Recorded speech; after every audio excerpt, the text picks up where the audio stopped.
Bonsoir, bonsoir. Bonsoir à toutes et tous. Je vous invite à prendre place pour que nous puissions commencer ce dernier conseil d'arrondissement de l'année 2023. Je vous invite à vous asseoir.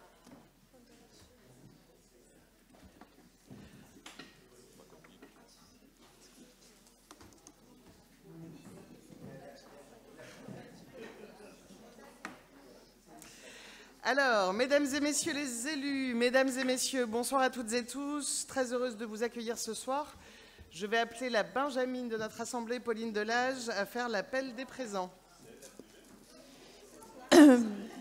Alors, merci beaucoup. Abour Micheline, Amsalem Marie-Hélène, Benaroche-Pierre, Berlan Yvon, Pantalacci Bonafou Jean-Marc, Brambilla Véronique, Canicave Joël, Casanova Gavino Daniel, Secaldi Pierre, Collard Frédéric, D'Agostino Alexandra, Delage Pauline, Denia Salone Rosette, El Harbaï Didier, Ferreroli, Fortin Olivia, Présente.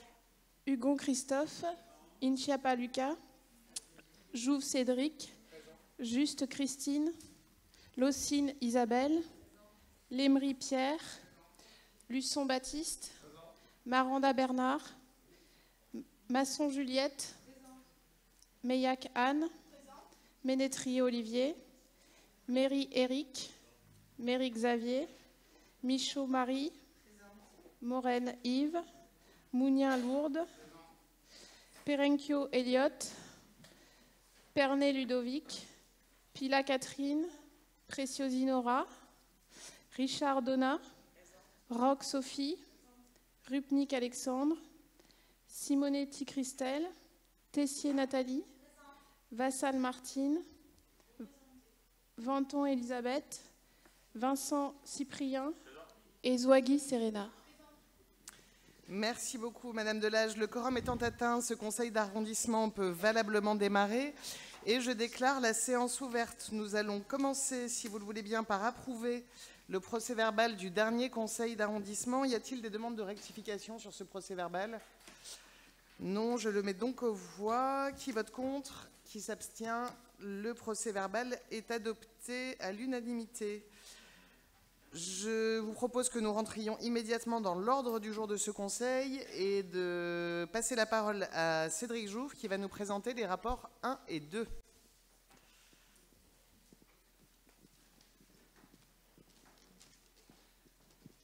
Ça marche. Je crois qu'il a été éteint. Ouais. Madame la maire, mesdames et messieurs les élus, mesdames et messieurs, il s'agit d'un rapport sur les actions culturelles du chœur de l'Opéra de Marseille auprès d'établissements de santé.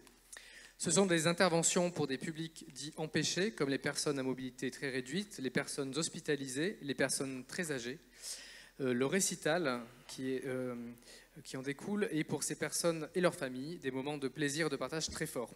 Dans le 8e est concerné l'hôpital Saint-Joseph pour un budget de 7 354 €. Ce rapport a reçu un avis favorable de la commission. Merci beaucoup. Est-ce qu'il y a des prises de parole sur ce rapport? Non, je le mets aux voix. Qui vote contre? Qui s'abstient? Adopté à l'unanimité. Le rapport numéro 2, Monsieur Jouve. Il s'agit de l'approbation d'une première répartition aux associations culturelles au titre des subventions 2024.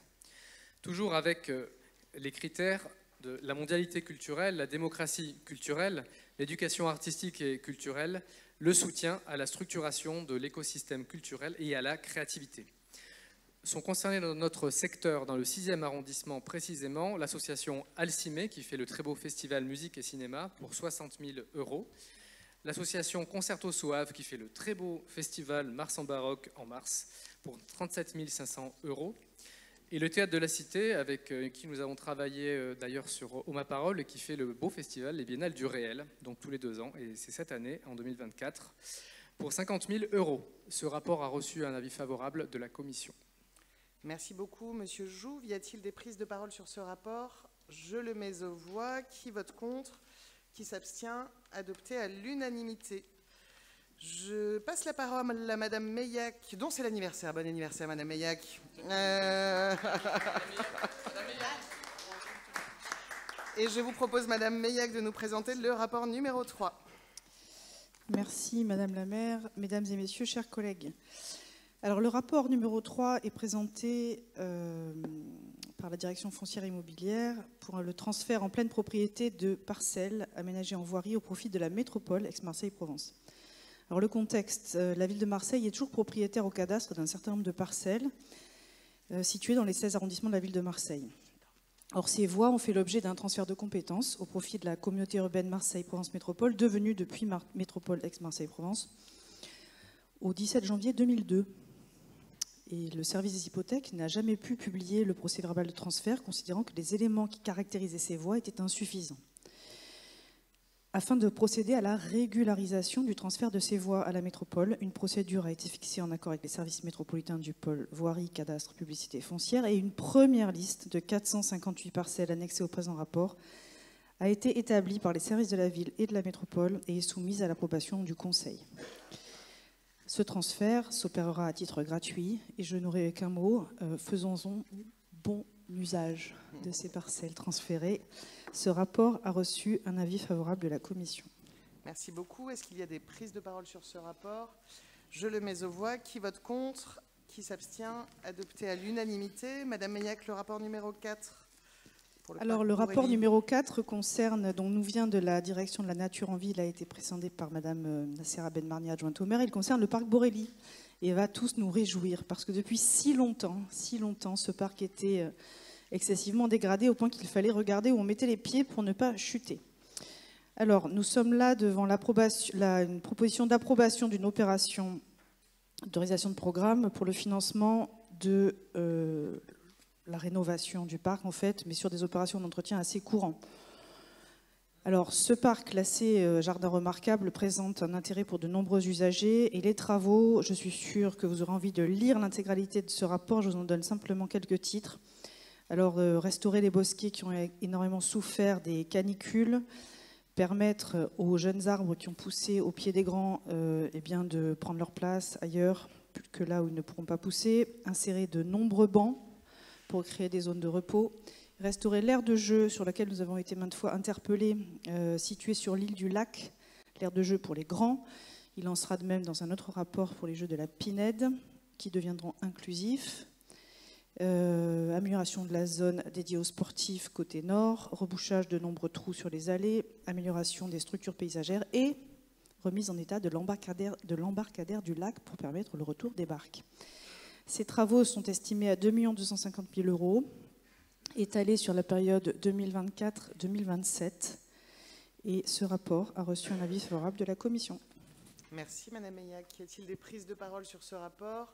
Je le mets aux voix. Qui vote contre? Qui s'abstient? Gardez le micro, Madame Meillac. Adopté à l'unanimité. Parce que, Madame Meillac, je vous laisse la parole immédiatement pour le numéro 10, si vous le voulez bien. En l'absence de Pierre Sekeldi, si vous voulez bien nous présenter ce rapport.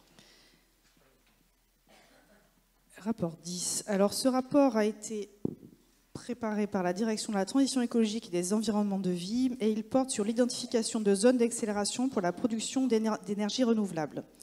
La loi du 10 mars 2023 relative à l'accélération de la production d'énergie renouvelable, dite loi APER, s'inscrit dans ce contexte de transition énergétique et de réduction des émissions de gaz à effet de serre que la ville considère depuis qu'elle s'est déclarée en état d'urgence climatique et candidate au label des 100 villes décarbonées en 2030. Ce rapport positionne la ville de Marseille comme une des grandes villes qui souhaitent prendre toute leur place dans l'accélération de la production des énergies renouvelables. Je vous fais grâce du détail des zonages proposés, puisque c'est assez technique, mais sachez que ça concerne des zones déjà anthropisées, donc qui prennent toute leur place en ville, des toitures, de grands bâtiments, des parkings, mais également, pourquoi pas, des routes comme la L2, c'est à l'étude. Ce rapport propose l'identification de zones d'accélération pour l'implantation d'installations de production d'énergie renouvelable sur des cartes annexées à la délibération et il a reçu un avis favorable de la Commission. Merci Madame Meillac. Y a-t-il des prises de parole sur ce rapport? Je le mets aux voix. Qui vote contre? Qui s'abstient? adopté à l'unanimité. Merci beaucoup. Je donne la parole à Monsieur Cyprien Vincent pour le rapport numéro 5. Merci. Madame la maire, bonsoir. Mesdames et messieurs les élus, mesdames et messieurs.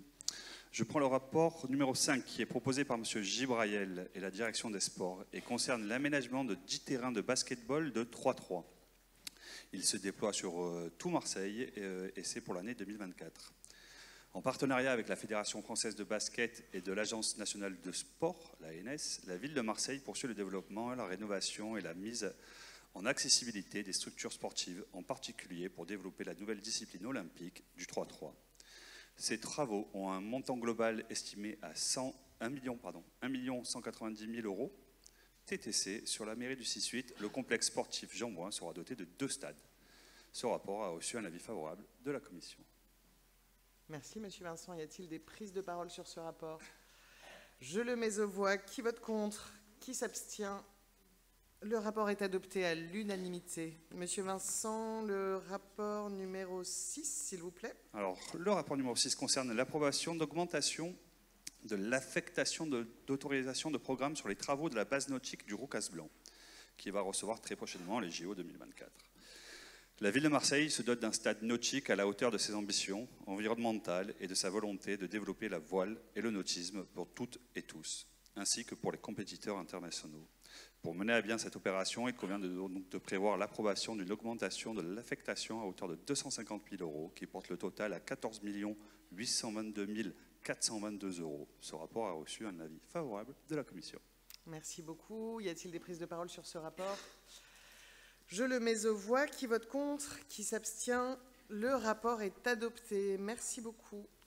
Je vous propose de donner la parole à Madame D'Agostino pour le rapport numéro 7. Merci Madame la maire, chers collègues élus, mesdames, messieurs.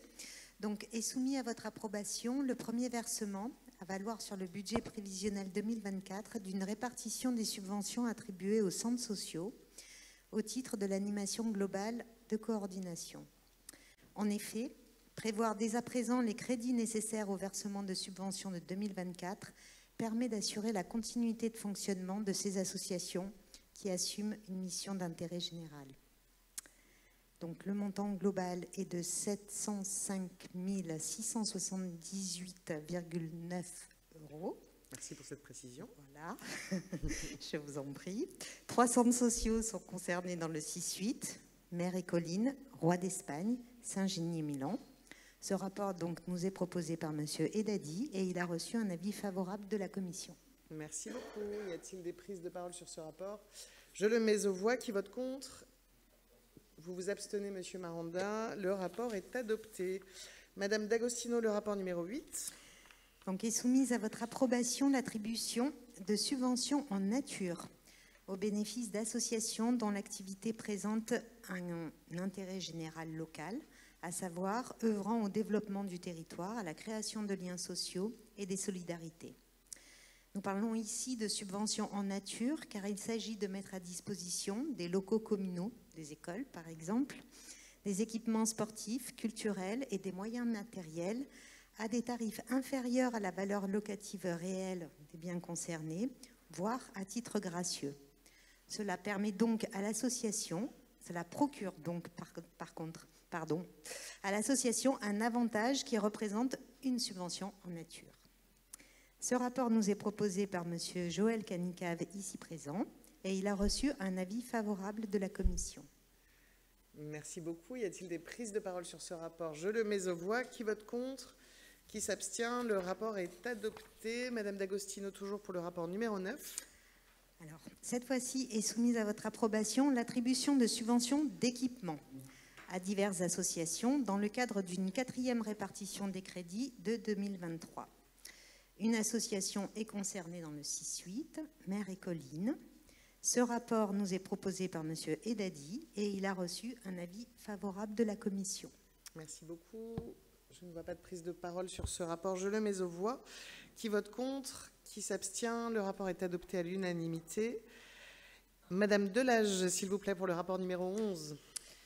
Madame la maire, chers collègues, chers habitants et habitantes des 6e et 8e arrondissements, ce rapport est donc présenté sur proposition conjointe de Madame la maire adjointe en charge notamment des relations avec l'Agence nationale pour le renouvellement urbain et de Monsieur le conseiller spécial délégué à l'urbanisme et à l'aménagement durable. Ce rapport propose d'approuver la version actualisée de la convention pluriannuelle du projet de renouvellement urbain centre-ville Canet-Arnavaux-Jean Jaurès, cofinancé par l'ANRU, dans le cadre du nouveau programme national de renouvellement urbain. L'ANRU a rendu un avis favorable sur le projet urbain sur ces quartiers et les modifications apportées à la convention sont des corrections d'ordre strictement technique. Et ce rapport a reçu un avis favorable de la Commission. Merci beaucoup. Je ne vois pas de prise de parole. Je mets ce rapport aux voix. Qui vote contre? Qui s'abstient? Adopté à l'unanimité. Madame Delage, si vous voulez bien nous présenter le rapport numéro 14. Merci Madame la maire. C'est avec beaucoup de joie que je vous présente ce rapport qui permettra de poser les premières pierres de la construction d'un accueil de jour au 41 cours Lyoto. Pendant trop longtemps, les personnes sans abri en très grande précarité du centre-ville de Marseille n'avaient pas d'espace où se reposer, où trouver des personnels pour les accompagner et leur proposer une orientation dans leur parcours social. Le 41 cours Lyoto a été identifié comme un lieu permettant de répondre aux besoins grandissants de ces populations. Mais pour pouvoir l'ouvrir, des travaux de rénovation estimés à environ 300 000 € sont nécessaires. Et ce rapport est donc porté par Monsieur l'adjoint en charge des finances, Monsieur Joël Canicave, et permet donc au CCAS de prendre en gestion de nouveaux sites, dont le futur accueil de jour du 41 cours Lyoto. Il permet aussi d'augmenter l'affectation de l'autorisation de programme Mission Action Sociale Solidarité pour l'année 2023 à hauteur de 600 000 € pour effectuer les travaux nécessaires de ces deux nouveaux sites. Et ce rapport a reçu un avis favorable de la Commission. Merci beaucoup Madame Delage. Y a-t-il des prises de parole sur ce rapport? Je le mets aux voix. Qui vote contre? Qui s'abstient? Le rapport est adopté à l'unanimité. Le rapport numéro 12 va nous être présenté par Madame Michaud. Madame la maire, chers collègues, mesdames et messieurs, ce rapport nous est proposé par Monsieur Patrick Amico, adjoint au maire en charge notamment de la politique du logement et de la lutte contre l'habitat indigne, et par Madame Samia Ghali, en charge notamment des relations avec l'Agence nationale de renouvellement urbain. Les deux premiers articles de ce rapport nous demandent d'approuver 2 subventions de la ville de Marseille pour 2 opérations d'acquisition-amélioration menées par le bailleur social Unicil, engagé aux côtés de la ville de Marseille, de l'ANRU et de la métropole dans la rénovation de l'habitat ancien dégradé et la lutte contre le mal logement. L'une de ces 2 opérations se situe 13 rue Saint-Michel, à 2 pas du cours Julien. Pour le bailleur Unicil, il s'agit d'une part d'acquérir cet immeuble du 19e siècle, acquis précédemment par la Soleam dans le cadre de l'opération Grand Centre-Ville. La partie amélioration de l'opération consiste à restructurer les 3 étages de l'immeuble afin de transformer 6 petits logements en 3 T3 traversants, menuiseries, sanitaires, installations électriques et réseaux de fluides vont être rénovés pour répondre aux normes sanitaires de confort et de sécurité. La façade va être refaite, tout comme une cellule commerciale au rez-de-chaussée. Sur un prix de revient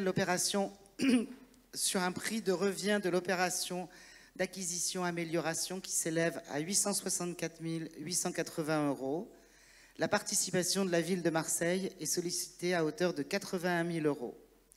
2 autres subventions abondent le plan de financement d'Unicil, l'une de l'ANRU à hauteur de 70 800 €, l'autre de la métropole à hauteur de 81 000 €. Point important, il s'agit de 3 logements sociaux PLAY, c'est-à-dire financés par le prêt local locatif aidé d'intégration. Et ces logements seront ainsi attribués à des familles aux très faibles ressources. Le 8e article de ce rapport nous demande également d'approuver l'affectation de l'autorisation de programme Mission Aménagement durable et urbanisme, année 2024, à hauteur de 28 885 000 €. C'est cette autorisation de programme qui va permettre à la ville d'apporter sa participation à l'opération que nous venons de citer et de manière générale d'apporter des aides financières aux bailleurs sociaux en faveur du logement locatif social. L'échéancier prévisionnel de 2024 à 2029 est précisé dans le rapport. Les autres points que nous propose d'approuver ce rapport concernent l'annulation de subventions en raison de l'annulation d'opérations dans les 4e et 16e arrondissements, ainsi qu'une rectification dans l'énoncé d'une délibération. Ce rapport a reçu un avis favorable de la Commission. Merci Madame Michaud. Y a-t-il des prises de parole sur ce rapport? Je le mets aux voix. Qui vote contre? Vous vous abstenez, Monsieur Maranda. Le rapport est adopté. Pour le rapport numéro 13, je laisse la parole à Madame Casanova-Gavino. Oui, bonjour Madame la maire, chers collègues. Ce rapport concerne les subventions et associations qui œuvrent pour la petite enfance. Malgré les problèmes d'encadrement dans les crèches, problème qui est un problème national, la ville de Marseille démontre dans ce rapport, par un budget à la hausse, de son engagement pour une politique ambitieuse de la petite enfance. C'est ainsi que le conseil municipal a approuvé donc la convention dite territoriale et globale signée entre la ville et la CAF pour une durée de 5 ans. Pour les établissements d'accueil du jeunes enfants, le budget en augmentation a permis l'ouverture prévisionnelle de 170 places.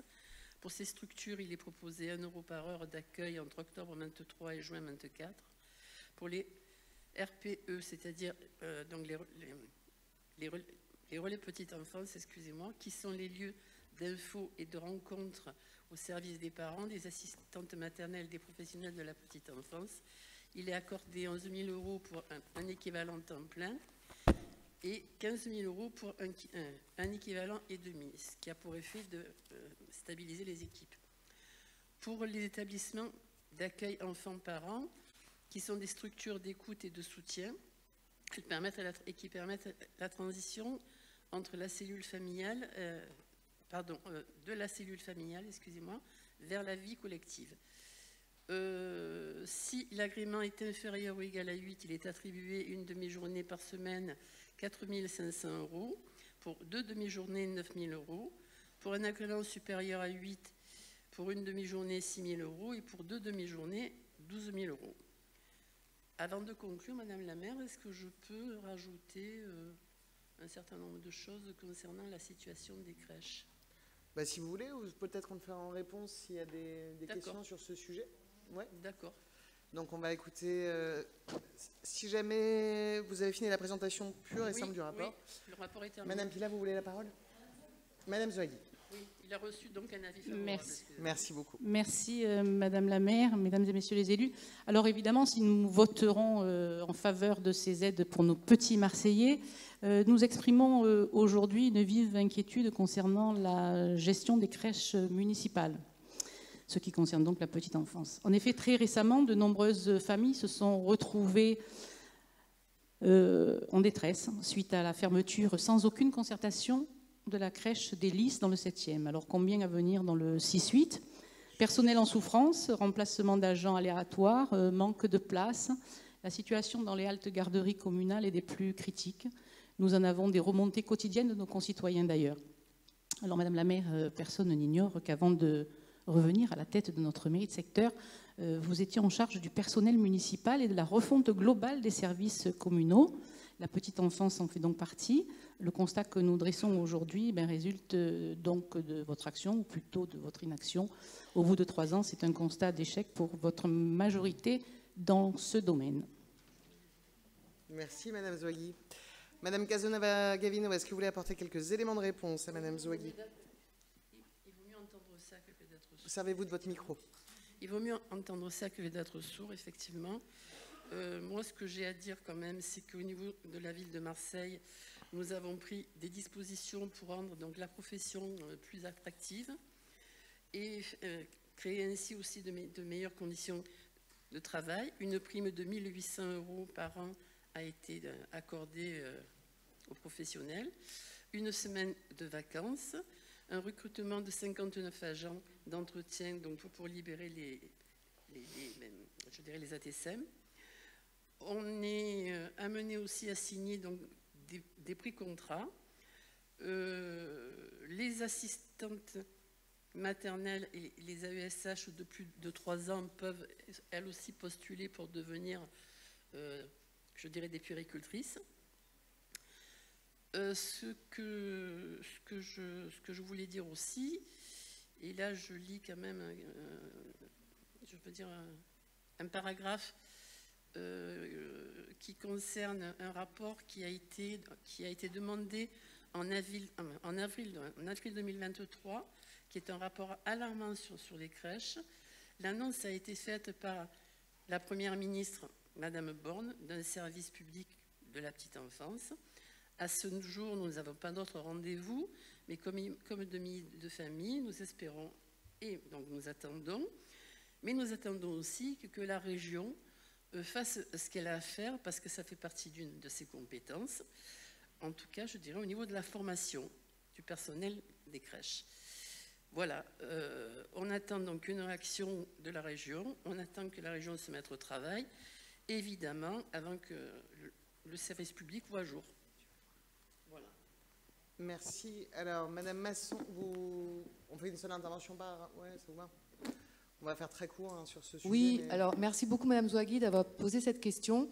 Effectivement, la petite enfance est en crise. Donc là, j'interviens puisque je suis adjointe à la place de l'enfant dans le 6-8 et je suis directrice de crèche, enfin plus depuis un mois, mais j'ai été directrice de crèche pendant 20 ans, crèche associative.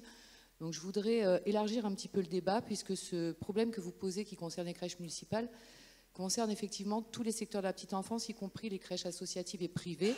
Vous avez peut-être entendu les débats récents avec les ouvrages qui sont sortis sur les entreprises de crèches. Et vous savez très bien que les crèches ne sont pas de la seule compétence municipale, mais que beaucoup d'institutions, et notamment la CAF, sont à la manœuvre. Donc il y a une situation de crise que nous essayons de résoudre avec les moyens qui nous sont alloués. Mais effectivement, le problème de la formation se pose. Et je pense que nous avons besoin de tous et toutes pour résoudre ces problèmes et répondre aux besoins des familles, puisque les enfants, vous l'avez dit, c'est quand même un petit peu l'avenir d'une société. Et je voudrais élargir encore un petit peu plus le débat. Vous n'êtes pas sans savoir que cette situation qui concerne le personnel qui s'occupe des tout-petits, d'autres personnels qui s'occupent de l'humain, traversent aussi ces crises. Je parle des enseignants, je parle des soignants, des gens qui s'occupent des personnes en situation de handicap, des EHPAD. Donc je pense que sur ces questions-là, c'est notre modèle de société qui est en question, car si un jour il n'y a plus personne pour s'occuper des autres, je ne sais pas où on va. Et en tout cas, nous avons besoin de tout le monde pour réfléchir à ces questions. Je vous remercie. Merci beaucoup. Vous voulez pas ? Madame Pila. C'était simplement une petite remarque, Madame la maire. C'est extraordinaire cette faculté que vos adjoints et vous-même avez de toujours retomber sur vos pattes, pardon de l'expression, et de reporter la faute sur les autres. Quand c'est pas la faute de la région, c'est la faute de la métropole. Quand c'est pas la faute de la métropole, c'est la faute du département. Quand c'est pas la faute du département, c'est la faute de Madame Borne. Finalement, ça n'est jamais votre faute. Vous nous habituez à ça. Il faudrait peut-être passer à un autre refrain. Merci Madame. Merci Madame Pila pour cette intervention sur laquelle je vais me faire un plaisir de rebondir. Personne ici n'ignore qu'aujourd'hui, l'action publique se répartit entre différents niveaux de collectivités, entre différents niveaux d'institutions, et l'État y compris. Alors oui, effectivement, la région est compétente en termes de formation, et je n'ai qu'un seul désir, c'est qu'on puisse travailler de concert pour pouvoir renforcer l'attractivité de ces formations sur ces CAP petite enfance, sur lesquels aujourd'hui nous accueillons malheureusement trop peu de candidats pour pouvoir pourvoir aux besoins de la société d'une manière générale, comme le décrivait Madame Casanova-Gavino et Madame Masson, et ça part de là, effectivement. Bien sûr que la ville a elle aussi sa part de responsabilité dans les compétences qui sont les siennes, c'est-à-dire sur le recrutement sur ces postes qui concernent la petite enfance, sur le maintien en poste de ces agents qui exercent leur mission dans des conditions parfois difficiles. On sait que ce n'est pas un métier qui est évident, que de s'occuper d'enfants, beaucoup ici peuvent le partager. Madame Zouagui, vous avez eu des propos très forts concernant notre action concernant les ressources humaines. À la ville de Marseille, je me permets, enfin, on pourrait donner la parole à Monsieur Canicave, mais j'imagine qu'on aura ce débat en conseil municipal, puisque c'est lui qui a pris le relais. Je voudrais juste, sur ce volet, vous répondre, Madame Zouagui, que je suis très heureuse. Je ne vais pas vous raconter tout ce qu'on a pu faire pendant 3 ans, mais je suis à titre personnel extrêmement heureuse d'avoir signé avec Pôle emploi la première convention de l'histoire de la ville de Marseille avec Pôle emploi, qui fait que désormais, ce n'est plus nécessaire de connaître quelqu'un à la ville de Marseille pour y trouver un travail. C'est quelque chose dont nous sommes Eh oui, mais en fait... Non, mais c'est quelque chose qui est extrêmement important parce que nous luttons dans nos recrutements trop longtemps contre cette idée reçue qui, j'en suis certaine, comporte beaucoup d'a priori. Mais c'est quelque chose qui est extrêmement important que nos annonces puissent être disponibles dans tous les réseaux d'emploi. Et c'est grâce à cette mise en place de conventions que nous sommes en capacité aujourd'hui de recruter notamment des agents d'entretien dans nos écoles et dans nos crèches, ce qui permet d'améliorer les conditions de travail de nos personnels de la petite enfance, puisque ça leur permet de se recentrer sur leur mission. Et donc, en fait, sur ce volet, on est dans une situation globale, comme l'expliquait Madame Masson, qui est complexe au niveau national. Ce n'est pas seulement la ville de Marseille qui a des difficultés sur la petite enfance, mais tous les recruteurs sur ce champ d'action. Et donc, nous intervenons sur tous les leviers qui sont à notre disposition pour être en capacité d'embaucher, être en capacité de rendre nos métiers les plus attractifs possibles, et puis d'améliorer les conditions de travail des agents pour qu'ils puissent continuer d'exercer leur mission au sein de la ville de Marseille. Et bien sûr, nous nous sommes également mis en place pour créer quelque chose qui n'existait pas assez précédemment, qui est la possibilité pour les agents qui ont travaillé dans les écoles et dans les crèches d'avoir ensuite une deuxième carrière, parce que ce sont des métiers qui sont difficiles, que chacun des agents a le droit d'avoir une carrière au sein de la ville de Marseille et d'y exercer plusieurs métiers, plusieurs missions. Et donc c'est extrêmement important pour nous que de pouvoir accompagner aujourd'hui ces agents qui doivent pouvoir trouver aussi un nouveau débouché après avoir exercé ces missions au sein de la ville. Donc je n'ai aucune difficulté, Madame Zouagui, à vous répondre sur ce qu'on a pu faire depuis 3 ans, qui était absolument nécessaire et qui d'ailleurs a été à titre personnel la raison de mon engagement politique. Donc merci beaucoup de m'avoir donné l'occasion de pouvoir vous répondre sur cette question. Je vais, si ça vous convient, mettre ce rapport au vote. Merci beaucoup. Qui vote contre ? Qui s'abstient? Je note que le rapport est adopté. Monsieur Mounien, pardon, ou Madame Juste d'abord? Madame Juste, pardon. Ah oui, mais c'était fait. Madame Juste, pour le rapport numéro 15 qui vous a été présenté en additif. Non, on va vous donner un micro, vous allez voir. Alors, Madame la maire, chers collègues, vous vous souvenez sûrement que nous avons voté lors du dernier conseil municipal et donc dans ce conseil d'arrondissement une délibération concernant l'approbation d'un plan de dépollution du littoral sud et des scories de littoral sud. Eh bien, nous avons voté, donc le dernier conseil municipal, le budget que la ville de Marseille et d'autres collectivités mettaient au pot pour cette dépollution. Et il s'agit maintenant d'approuver la convention entre l'ADEME et les différents partenaires pour ce contrat de transition et de dépollution. Merci Madame Juste. Attendu, je le répète, depuis 2004, comme ça tout le monde s'en rappelle bien, ça fait 20 ans. Y a-t-il des prises de parole sur ce rapport? Avis favorable à la commission. Non, je le mets aux voix. Qui vote contre? Qui s'abstient? Le rapport est adopté à l'unanimité. Merci beaucoup Madame Juste pour la présentation de ce rapport. On va être très heureux de travailler avec la métropole, le département, l'État pour pouvoir dépolluer notre littoral sud. Puisque l'ensemble des rapports ont été présentés et approuvés, nous avons donc épuisé l'ordre du jour. Je voudrais conclure ce conseil d'arrondissement pour vous convier à différents événements. Donc d'abord, le 15 décembre, ce vendredi prochain à partir de 17 h, nous aurons la joie de lancer les festivités de Noël à Bagatelle avec des animations, avec des ateliers créatifs. Et puis, je vous l'annonce, sachez-le, je crois que le Père Noël arrive à Bagatelle à 17 h vendredi. Je vous donne également rendez-vous tout le week-end, samedi, au Cours Julien et à Notre-Dame-du-Mont pour des festivités. Dimanche après-midi, ici encore à Bagatelle, pour pouvoir profiter de ces moments en famille. Vous dire aussi que pendant ce temps de Noël qui rime évidemment avec des moments de retrouvailles en famille, cela rime aussi évidemment avec la solidarité. Et vous précisez que la mairie des 6e et 8e arrondissements organise tout au long du mois de décembre de nombreux repas pour nos seniors, de nombreux spectacles pour les enfants dans nos centres municipaux d'animation, dans nos centres aérés, et des activités qui seront l'occasion de pouvoir toutes et tous nous retrouver, pardon. Et donc, je vous donne rendez-vous pour ces moments tous ensemble, et aussi pour notre prochain conseil d'arrondissement qui se tiendra, je crois, le 13 février prochain. D'ici là, je vous souhaite d'excellentes fêtes de fin d'année. Et je vous donne aussi rendez-vous pour la cérémonie des vœux, les cérémonies des vœux qui auront lieu le 11 et le 18 janvier. Bonne soirée à toutes et tous. Merci beaucoup.